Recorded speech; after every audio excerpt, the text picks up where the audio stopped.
Ang maliwanag na panga sa labas, nakararating lang mula sa ebolusyon, ay ibinuka ang napakalaking bibig at nagpakawala ng isang haligi ng berdeng asul na lakas. Ang mga bato at lupa sa dinaanan ng atake ay nagsiliparan at napakalawak ng sakop nito. Kahit ang isang mabilis kumilos tulad ni Juxian ay kinailangang tumalon ng paulit-ulit para umiwas, na para bang determinadong patayin ang bagay na ito ang maliit na panda. Kahit tumalon siya, hinahabol pa rin siya ng malapitan. Nakailang beses na siyang lumutang sa ere at nahirapan bago makatakas. Lingid sa kanyang kaalaman, ang Ling Power na iyon ay pain lamang ng maliwanag na panga. Ibinuka nito ang bibig, naghihintay kay Juxian mula sa ere. Bago pa mamalaya ng panda, ang bibig ng halimaw ay napakalapit na, handang magpakawala ng direktang tama ng Ling Power. Kahit gaano pa kabilis si Juxian, hindi na siya makakailag. Kinuyom niya ang kanyang mga kamao, na pagtantong napakalapit niya sa pinagmumulan ng atake. Mukhang katapusan na niya, ngunit ang tanging lumabas sa kanyang bibig ay hindi maganda to. Sakto nang malapit na siyang malitson, isang suntok ang tumama sa panga ng maliwanag na panga, mula sa isang halimaw na kalahating puti at kalahating itim. Napakalakas ng suntok na iyon, na ang hangin sa paligid ay nagkaroon ng mga alon. Si Po na masungit iyon, na paglitaw pa lang ay sumigaw na sa kanyang nakababatang kapatid, "Anong ginagawa mo, ha, lolo, Tief Anthony? Magtino ka nga." Tama lang ang kanyang pagsaway. Kung wala si Po, siguradong laspag na si Juxian. Dahil sa pagdating ng kanyang nakatatandang kapatid, ang maliwanag na panga ay bumagsak ng malakas sa lupa. Ang malapad nitong katawan ay bumagsak, na naging dahilan upang ang mga mutated beasts na naglalaban sa ibaba ay magtakbuhan para sa kanilang buhay. Ang sinumang malas ay nadaganan at nadurog ang laman loob. Habang ang mga mutated beasts ay nagkakagulo at tumatakas mula sa lugar ng labanan ng mga malalakas, si Juxian naman ay lumapag sa isang maliit na umbok ng bato malapit doon, nakanganga habang tinitingnan ang kararating niyang nakatatandang kapatid. "Kukuya, walang oras para sa kumustahan." Bukod sa maliwanag na panga, marami pang ibang mutated beasts ang humaharang sa daan ni Po. Kahit hindi sila kasing lakas ng maliwanag na panga, marami naman sila. Nainis ang malaking panda nang maramdaman ang aura ng Heian at ng isa pang mutated na puno sa kanyang harapan. Dahil maraming sagabal, hindi na siya nag-aksaya ng salita. Nagpasya siyang sumugod, at kung sino man ang humarang ay papatayin niya para makapasok sa loob ng bilog na lupaing iyon. Kinailangan ni Po na labanan ang hindi bababa sa 7 mutated beasts ng sabay-sabay para magkaroon ng pagkakataong makalapit sa loob. Sa sandaling iyon, ang loob ng bilog na lupain ay kakaibang tahimik. Lahat ng mata ay nakatuon sa grupo ng banal na angkan na kadarating lang ng Ingrande sa isang dilaw na liwanag, kabaligtaran ng kadiliman. Tiningnan din sila ng mga ito, sinusuri sila. Ang mga pulang mata ng Heian ay nanlaki. Hindi pa niya nakikita ang dalawang nilalang na kasama ni Baiyu, ngunit ngumisi siya. Pawang mga pamilyar na mukha. "Mga ina po, hudu ba kayo nila?" Mukhang matatapos na ang matagal ng alitan na ito. Hindi malinaw kung sino ang tinutukoy ni Heian, ngunit puno ng kumpiyansa ang kanyang boses, kahit nahaharapin niya ang 4 na kalaban. Matagal na niyang hindi pinapansin ang mutated na puno. Ano naman kung may isang puting elepante, isang kabayong dagat, at isang nilalang na itim na itim?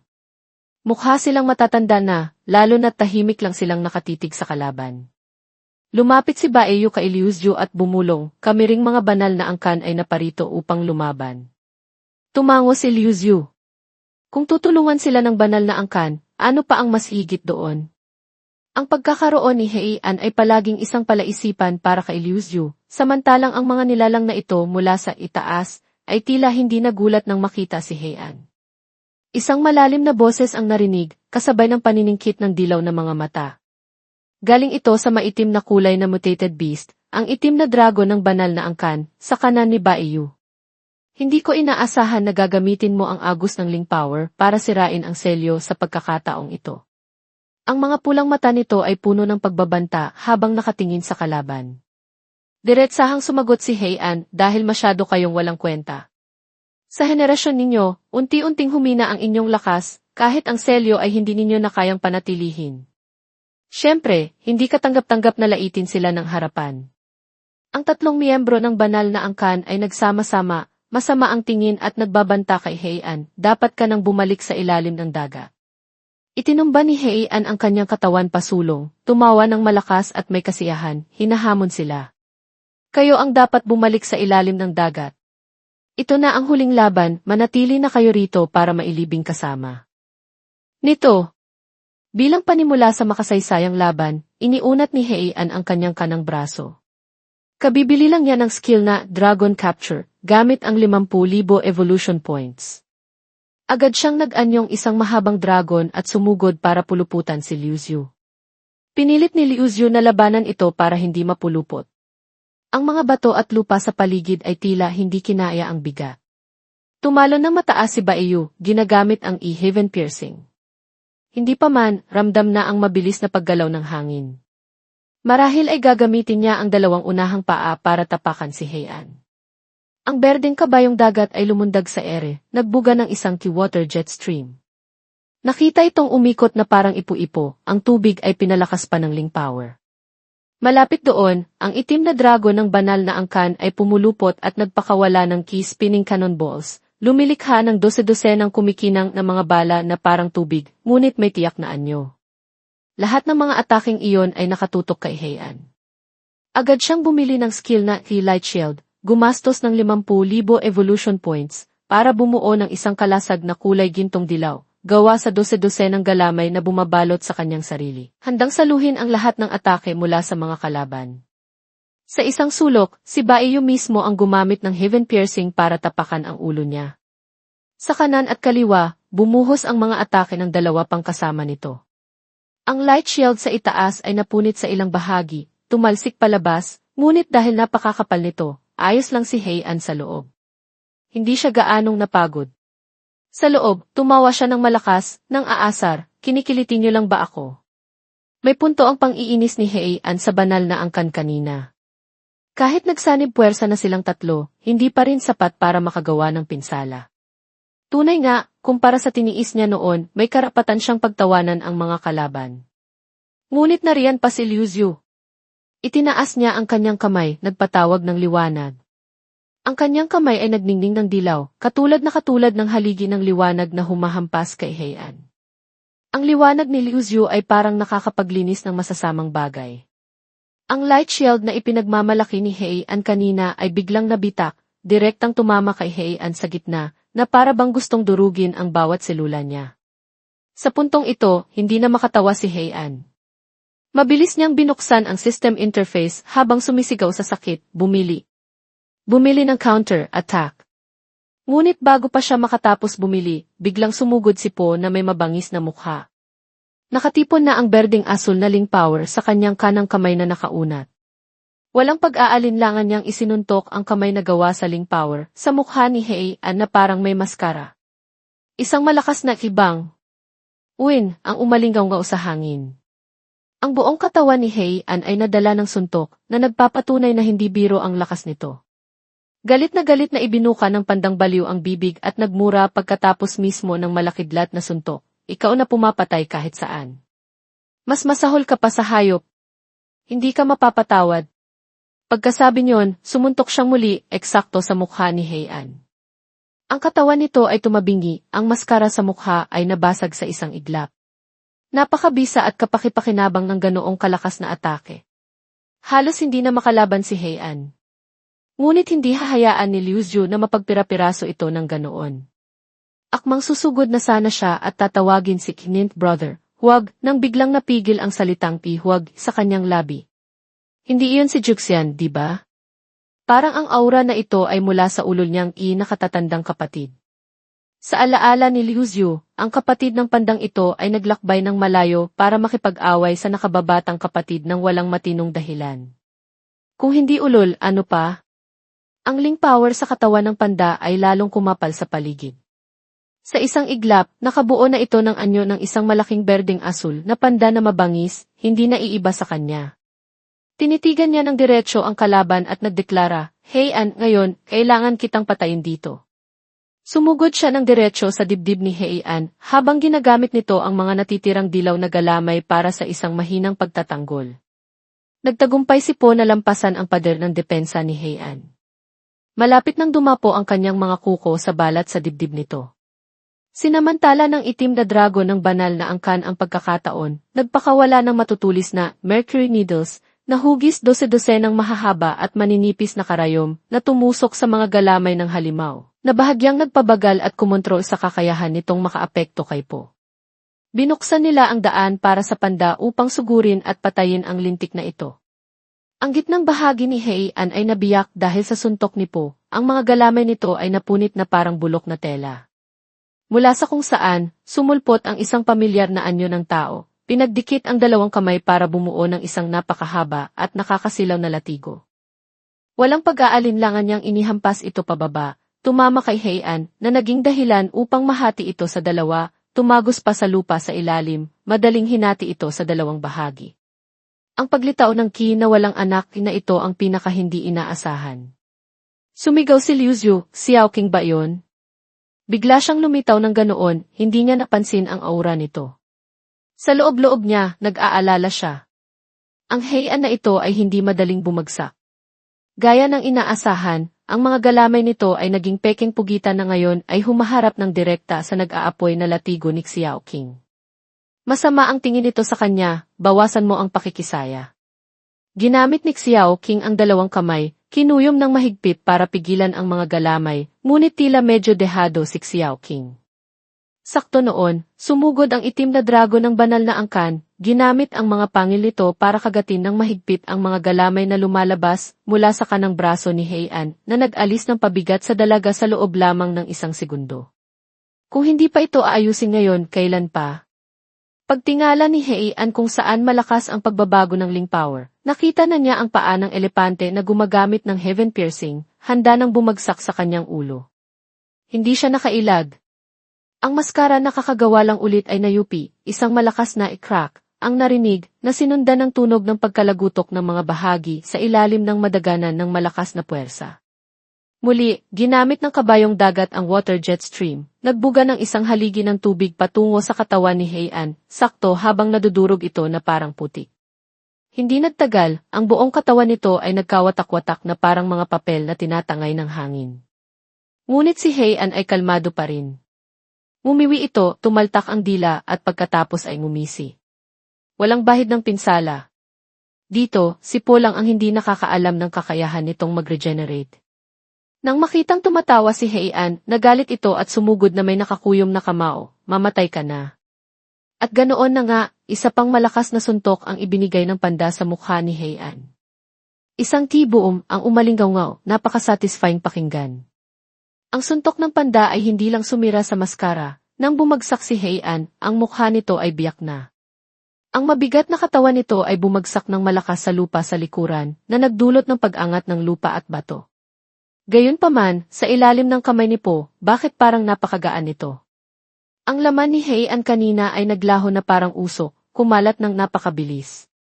Hindi nagtagal, nagtipon-tipon ito ulit na naging dahilan upang makaramdam si Po na may mali at mabilis na tumalon para umiwas. Sa itaas, kung saan nagtipon ang usok, nabuo ito sa isang bagay na hindi malinaw ang anyo, basta't may kaugnayan sa lava.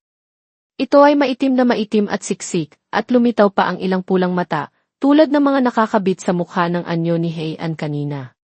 Sumimangot si Xiaoqing, sinusuri ito. Anong anyo yan? Mukhang mapanganib, kaya't pareho silang kusa ni Po na umatras para mag-ingat. Bigla, mula sa mga matang iyon, humagibis ang mga haligi ng Ling Power, umulan ng malalaking bala na nakaasinta sa dalawang nilalang na nakalutang, na kanina pa nakakainis tingnan. Kanina pa nila sinusugod si Heian, kung hindi sila tatamaan ng atake nito, mahirap nang makaligtas ng buo. Gayunpaman, masyadong malapit silang dalawa, hindi makakilos ng mabilis.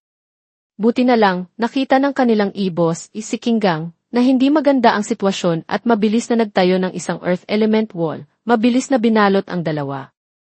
Winasak ng Ling Power ang isang bahagi ng pader na naging makakapal na kumpol ng usok. Mula roon, may mga sinag ng liwanag na humagibis. Nang tingnan ulit, nagulat si Heian nang mapagtantong wala siyang tinamaan, o ano. Ang pormasyon ng banal na angkan ay nagbago ng malaki sa maikling sandali. Ang itim na dragon ay pumulupot, kitang-kita ang butas na nagliliwanag na parang isang globo, habang ang kabayong dagat ay lumalangway paikot, at si Baiyu mula sa ibaba ay itinaas ang kanyang nguso bilang suporta.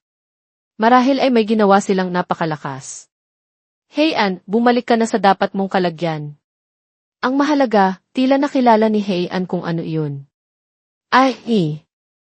Ang tatlong nilalang mula sa banal na angkan ay tunay ngang nagsasanib puwersa, lumilikha ng isang bagay na bilog na naglalabas ng napakatinding ling power.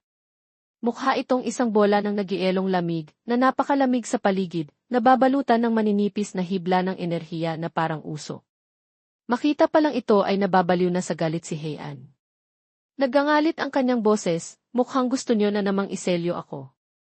Ang kanyang mga mata ay nanliit, at ang lava sa kanyang katawan ay naglabas ng mahihinang tunog ng pagkulo. Si Baiyu ang sumagot para sa kanyang angkan, diretsahan, tama ka. Naparito kami para sa sandaling ito. Mas tama pa, nabubuhay kami para iselyo ka. Pagkatapos sabihin iyon, sabay-sabay nilang itinulak ang bola pasulong. Nakita itong humagibis sa napakabilis na tulin, at habang papalapit kay Heian, lalo itong lumalaki ang diametro. Nang makarating ito kay Heian, mas malaki na ito kaysa sa mga natitirang piraso niya, na para bang handa ng lamunin ang kontrabidang ito. Ang bola ay umikot ng mabilis at direktang bumangga kay Heian, lumubog sa loob nito, at naging dahilan upang ang halimaw ay pumasok sa loob ng napakakinis, na para bang pumasok sa isang piraso ng gulaman, ngunit hindi na makalabas. Tumingin si Heian sa unahan, kung saan ang sumisipol na tunog ng pagsisimula ay nagbunyag ng isang espasyo sa loob na kapareho ng kulay ng bola. Sa isang iglap, medyo nataranta si Heian. Hindi maganda to. Gumamit siya ng espasyo na sa isang kisapmata ay lumawak at naging isang napakalaking bilog. Nakita sa loob ang kadiliman na sumasakop sa espasyo sa labas ng napakabilis. Mula roon, lumabas ang mga hibla ng itim na kadiliman, tinarget ang bola na kumukulong kay Heian at mabilis itong pinulupot. Lumaban siya ng husto sa loob ng bola, ngunit hindi ito mapunit, nagdulot lamang ito ng bahagyang pagyanig. Mas mabuti kung maitutulak niya ang sarili palayo sa mga nakagapos na hiblang iyon, ngunit si Heian ay talagang nasa mahirap na sitwasyon. Walang tigil siyang nagmumura, lintik. Lintik! Lintik! Ang kanyang mga pulang mata ay tila mabibiyak na habang ang kanyang paningin ay unti-unting natatakpan. Sumigaw siya sa puot habang patuloy na lumalaban, paano ko hahayaan na makuha niyo ang gusto niyo? Mayroon pa siyang evolution points. Bakit siya magpapagapos? Ang mga kuko ni Heian na binili sa hindi malamang dami ng puntos ay biglang lumabas mula sa kanyang katawan, binutas ang bola na kumukulong sa kanya. Ang mga lumabas na kuko ay humarang sa mga hibla mula sa selyo, ngunit hindi gaanong epektibo. Sa isang segundo lang, lumipat ang target nito sa nagpakawala ng selyo. Si Baiyu ang unang tinusok ng isang kuko sa tiyan. Tumagos ito hanggang sa likuran ng puting elepante, humagibis pataas sa langit, nag-iwan ng malaking butas sa kanyang dibdib. Hindi maiiwasan ang dugo. Nanlaki ang mga mata ni Baiyu, walang tigil na umuubo ng malalaking lagukom ng maitim na dugo mula sa bibig ng elepante. Ang dugo ay lalong umiitim, katulad ng kulay ni Heian, hindi malaman kung gaano nakarami ang umagos. Ang dalawang natitirang kuko ay naging dambuhala, sumugod sa kabayong dagat at sa itim na dragon ng banal na angkan ng napakabilis. Dahil ang pag-asikaso kay Baiyu lamang ay hindi tiyak na makakasira sa selyo. Mas maingat ng kaunti ang dalawa pang iyon, ngunit napakalapit nila, hindi na nila napigilan. Buti na lang, mabilis na tumalon sina Po at Xiao King sa harapan nila, humarang gamit ang kanilang mga atake. Ling power na ibinuga mula sa bibig at ang flaming dance whip na nagpira-piraso sa mga kuko. Napangiwi ng husto si Xiao King at sumigaw, huwag niyo silang hadlangan. Kasama ang nakatatandang kapatid ni Juxian, si Po. Pareho silang magpapakamatay sa lugar na ito para pigilan si Heian upang makumpleto ang selyo ng banal na angkan. Sa mata ng kontrabida, sinumang magtangkang pigilan ang selyo ay naghahanap ng kamatayan. Mahirap na niyakap ng selyo si Heian, nagkalamat at naglaglagan ang mga bahagi nito nang puwersahin niyang tumagos ang kanyang mga mata sa bola na nire-repair ng ling power ng banal na angkan. Humihingal si Baiyu, hindi maganda to. Dahil sa akin, medyo lumuwag ang selyo. Mabilis na nawawala ang lakas ng puting elepante dahil sa tumagos na sugat. Sa ganitong takbo, makakatakas siya. Mula sa kung saan, humagibis ang mga latigo na kulay dilaw kape. Saan man sumulpot ang mukha ni Heian, hinahampas ito pabalik sa loob. Tumpak ang mga galaw ni Liu Xiu, hindi niya tinatamaan ang bola ng selyo. Saan mang may kulay pula at itim, doon niya malakas na ginagamit ang kanyang kapangyarihan. Iyon ay mga daloy ng dilaw na buhangin na pinagsama-sama ng earth element upang maging matitigas na bloke. Walang tigil na humahampas kay Heian, pinipigilan siyang labanan ang selyo. Ibinuka rin niya ang kanyang bibig at nagdeklara, "Huwag kang umasang makatakas. Bumalik ka sa dapat mong kalagyan." Lalo pang dinagdagan ni Liu Xiu ang kanyang lakas. Ang haligi ng buhangin ay lalong kumakapal. Bukod sa paghampas kay Heian pabalik sa loob, niyayakap din nito ang bola para ayusin ito. Sa kabila nito, hindi pa rin nakakalamang ang mutated na puno. Lahat ng kakampi niya ay ayaw palampasin ang pagkakataon. Lahat sila ay ibinuka ang bibig at sumigaw, ibinubuhos ang lahat ng kanilang lakas, bawat isa ay nag-aambag ng pagsisikap para ipasok si Heian sa loob ng berdeng selyo. Sunod-sunod na malalakas na tunog ang umalinggaw, iba't ibang uri ng atake ang humihiwa sa espasyo ng selyo. Unti-unting nabalot nito ang halimaw, at pagkatapos ay unti-unting naglaho, nag-iwan ng isang maliit na bitak sa himpapawid. Mukhang na-eksele na si Heian sa ibang dimensyon ng espasyo, upang ikulong siya ng tuluyan. Natahimik ang paligid ng ilang segundo. Lahat ay nakatitig sa kabilang panig. May isang taong tuwang-tuwa na sumigaw, "Ayos! Nagtagumpay tayo!" Ang grupo ng mga mutated beasts ay tahimik sa humuhuning hangin, alikabok, at mga pirasong mahirap pangalanan sa hangin. Kung saan kumikilos si Heian kanina, nag-iwan ito ng isang hindi gaanong kalalim na hukay. 1 minuto, 2 minuto, tapos 3 minuto. Walang anumang kilos, tanging mga labi na lang ng labanan ang natira. Ang itim na drago ng banal na angkan ay sakalang naglakas loob na iluwa ang isang bunton ng mga kuko mula sa bibig nito. Pakiramdam niya ay sobrang pagod, ngunit masaya rin siya at ipinagmamalaki.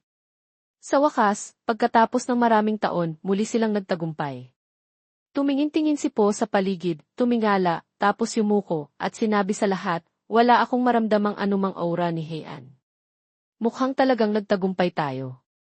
Hindi rin naamoy ni Liu Xiu ang anumang madilim na aura na may kaugnayan sa nilalang na iyon. Pareho sila ng iniisip ni Po. Ang pinuno ay naasikaso na, ang natitira na lang ay ang pag-asikaso sa mga mutated beasts sa labas. Sakto noon, bumagsak ang buong katawan ni Baiyu sa lupa. Ang 4 niyang paa ay hindi na kayang suportahan ang kanyang katawan na sobrang tindi ng pinsala. Ang dugo ay namansa sa kanyang puting balat, kitang-kita. Nag-aalalang sinabi ng kabayong dagat, "Baiyu, masyadong malubha ang sugat mo." Balak nilang dalhin ang elepante sa teritoryo ng banal na angkan para gamutin, ngunit napakalayo noon. Baka sa kalagitnaan ng daan ay mamatay na ito. Habang nag-aalala ito, lumipad si Xiao King palapit, nag-aalok ng isang maliit na kahoy na sisidlan, ipinagmamalaki, "Mayroon akong essence of life dito." Nang makita ang pagtataka at pagkalito ng kabayong dagat, ipinakita niya ito rito. Hindi siya nagpaliwanag sa kabayong dagat, kundi mahinang sinisi si Baiyu, "Sinabi ko na sa iyong dalhin mo ito, hindi ka naman nakinig." Napapikit ng mahigpit sa sakit ang elepante, tinitiis ang sakit na parang binubutas ang kanyang atay at bituka. Ang pawis ay tumutulo, kasabay ng nanginginig, ngunit mabait niyang boses, "Hindi ba't nandito pa si Ngu, Liu Xiu?" Swish! Isang lilang sinag ng liwanag ang humagibis mula sa kung saan, mula sa likuran nilang lahat, pinutol ang liig ng kabayong dagat ng banal na angkan. Isang eksena lang ng tumalsik na dugo ang nakita, na parang ulang bumuhos. Si Xiao King, na hindi kalayuan, ay biglang hindi na makakita ng malinaw, puro maitim na pulang dugo na lang. Hindi pa nakakasabay ang kanyang kamalayan sa mga pangyayari, ang natitirang katawan ng kabayong dagat ay bumagsak na sa harap mismo ni Baiyu. Ang miyembro ng kanyang angkan ay patay na, walang kahit isang huling salita. Umungol ang elepante sa sakit at pagkagulat. Ang kanyang mga mata ay namula sa mga ugat ng dugo, na para bang ang natitirang dugo sa kanyang katawan ay umakyat na rin sa kanyang mga mata dahil sa galit. Ang biglaan at nakakakilabot na kamatayan ay dumating sa harap mismo niya, hindi siya binigyan ng pagpipilian, na naging dahilan upang ang lahat ng naroroon ay mataranta. Lumingon si Po. Ang 3 salitang "ki" hindi siguro ay hindi pa lumalabas sa kanyang bibig nang tamaan din siya ng parehong lilang sinag ng liwanag, direktang tumama sa kanyang mukha. Ang kanyang katawan ay naitulak paatras sa isang iglap, ang kaliwang bahagi ng kanyang mukha ay nayupi, at tumalsik ang dugo na parang gripo. Ang nakatatandang kapatid ni Juxian ay tumilapon sa isang mababang bato mga 20 metro ang layo, tumama pa sa ilang lugar bago huminto. Hindi malinaw kung gaano kalubha ang kanyang pinsala, basta't nakitang tumutulo ang dugo at basang-basa ang isang bahagi. Ang susunod na target ay si Liu Zhu, nakakatapos lang tumalo ng mataas, puno ng pag-iingat. Sa ilalim ng kanyang mga paa, isang grupo ng maitim na mga kuko ang sabay-sabay na sumugod para sunggaban ang mutated na puno. Napakabilis ng kilos, ngunit ang tanong ay, saan nanggaling ang mga kukong ito? Nanlaki ang kanyang mga mata habang nakatingin sa direksyon kung saan sila lumitaw, ang kanyang pagkagulat ay hindi naiiba sa sinumang naroroon. Nasaan siya? Ang espasyo ay naglabas ng tunog na kumakalansing na parang may tumatapak sa salamin. Ang kalangitan ay nagkaroon ng mahahabang bitak. Sa wakas, crash. Song, ang mga pira-pirasong espasyo ay nagsiliparan kung saan-saan, nagbunyag ng isang pulang-pula at nakamamatay na masa sa gitna ng isang maitim na lugar, na may ilang kumikinang na pulang tuldok din. Ang pulang bola na iyon ay walang ilong o bibig, ngunit malinaw na isang mata. Gayunpaman, mula roon ay umalinggaw ang isang mapanghamak na boses, na nagdulot ng isang kakaiba at di maipaliwanag na eksena, isang lumang trick. Akala niyo ba talaga ay masisilyo niyo ako? Hindi na mahalaga kung paano siya nakatakas. Ang dalawang miyembro ng banal na angkan ay ginamit ang kanilang sariling buhay para sumugod at atakihin si Heian. Kahit na malubha ang pinsala ni Baiyu, ang matinding pagkabigla at galit ay nagpatayo sa kanya. Kailangan niyang makatapak ng isang beses para mailabas ang kanyang galit. Ang kanyang mga matang tuso ay mabilis na umikot. Ang atake ni Heian ay isang skill na mukhang simple, ngunit ang masa ng kulay uling na enerhiya mula sa loob ng espasyong iyon ay lumabas ng napakalaki. Sa isang iglap, tumigas ito at naging matutulis na haligi, parehong malaki at mahaba, sumugod at tumusok sa katawan ng dalawang miyembro ng banal na angkan. Si Baiyu, na kanina ay tinamaan sa tiyan hanggang tumago sa likod, ay tinamaan na naman ngayon sa buto ng dibdib, na naging dahilan upang hindi na siya makasigaw. Ang itim na dragon sa tabi niya ay hindi rin nakatakas, pareho sila ng sinapit. Hindi kalayuan, ang ling power ni Po ay biglang lumaki, ngunit ang laki nito ay mas maliit na kumpara kanina. Umuwal siya patungo sa direksyon ng malalakas na kalabog. Ang kanyang anyo ay basang-basa ng sariwang dugo, na umaagos sa malalaking guhit. Asong kalye. Naglakas loob kang bulagin ako. Kung makikita ni Po ang eksenang ito, siguradong mamamatay siya sa sama ng loob. Ang anyo ni Heian ay biglang nagbago at naging isang mabangis na panda, tanging ang kulay ng balahibo lang ang naiiba, sumugod pabalik sa direksyon ng nakatatandang kapatid ni Juxian. Bumili siya ng skill na simulation at bumili rin ng skill na body enhancement, gumastos ng 300,000 evolution points. Isang panggagaya, ngunit nadagdagan ang lakas, kaya't malakas ang tama. Ang kamay ng panda ni Heian ay iniunat patungo kay Po, walang pag-aalinlangang bumutas ng malaking butas sa dibdib ng anyo ng ling power, na sa isang iglap ay naglaho na parang usok. Iniunat niya ang kanyang braso hanggang sa may-ari ng anyo ng ling power, direktang tumama kay Po, na naging dahilan upang ang panda ay sumuka ng maraming dugo. Masyadong mabigat. Umuwal siya, sinusubukang labanan ngunit hindi niya kaya, pati sa ilong niya ay umagos na rin ang dugo. Napakabigat ng suntok na ito. Nang makakuha ng kalamangan si Heian, walang tigil siyang nagpatawag gamit ang system, bumili pa ng skill na Devour, gumastos ng 150,000 evolution points. Sa isang iglap, muli siyang nagbago ng anyo, na parang isang bunto ng buhangin na pinagdugtong-dugtong para maging maliliksing mga braso at binti. Mabilis itong kumalat. Niyakap nito sa isang panig si Baiyu, hindi malaman kung buhay pa o patay na, at sa kabilang panig naman ay si Po, na sumisigaw at lumalaban. Sa ilalim ay naroon din ang itim na dragon. Lahat sila ay mabilis na hinigop papasok sa nakabukas niyang bibig, na para bang pagkain na isinubo lahat. Ang kanyang matutulis na ngipin ay nagsara. Kinain mismo ni Heian ang isang bahagi ng kanyang sariling mga braso at binti para malunok ang mga kalaban. Ang mga kakampi ng mutated na puno, sa isang iglap, si Xiao King na lang ang natira sa himpapawid. Walang tigil siyang lumilipad para iwasan ang mga kukong sumusunggab sa kanya, habang ang kanyang mga matang puno ng puot ay nakatutok sa kakaibang anyong iyon. Nilunok na nito lahat. Susunod, si Xiao King na ang magiging target nito. Si Heian ay biglang lumitaw at naglaho.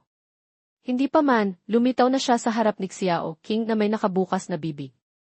Nakita niya ang isang kakaibang puting kulay sa loob. Dapat sana ay hindi na siya makakailag, ngunit si Liu Zhu, na kasing bilis ng kidlat, ay sumugod at direktang sinuntok ang itaas na bahagi ng nakabukas na bibig na iyon. Iyon ang koneksyon sa pagitan ng bibig ng Devourer at ng espasyo kung saan ito lumitaw. Masamang tingin ang ibinigay ni Liu Zhu sa kanyang ampon na babae, mabilis na sumigaw ng pangalan nito, Xiao King. Umalis ka muna sa isang tabi. Sa ipinakita ni Heian, ang susunod na laban ay tiyak na hindi magiging madali. Marami pa siyang itinatagong hindi pa inilalabas.